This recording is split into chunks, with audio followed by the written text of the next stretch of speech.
കേസരിയോഗം. കിം കുറുവന്തി ഗ്രഹാ സർവേ ചന്ദ്രകേന്ദ്രേ ബൃഹസ്പതി ഗജയൂഥസഹസ്രാണി നിഹന്ത്യകോപി കേസരി. കേസരിയോഗത്തിൽ ജനിച്ച ആളുകൾക്ക് ഒരു സിംഹം എപ്രകാരമാണോ 1000 ആനകളെ നേരിടുന്നത്,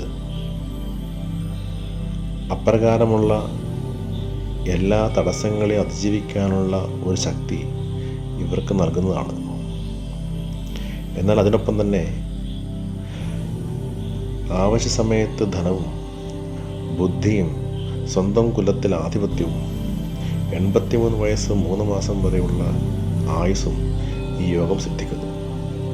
കേസരി യോഗോ ജാതോ ധനവാൻ മഹാപ്രാജ്ഞോ സ്വകുലാധിപോ ഗ്രാമപുര നഗരകർത്ത സഹസ്രമാസേച്ച ജീവിതം വിദ്യ. വളരെ ശ്രേയസ്കരമായ യോഗത്തിൽ ജനിക്കുക എന്നത് തന്നെ ഒരു ഭാഗ്യമായി തന്നെ നമുക്ക് കാണാം.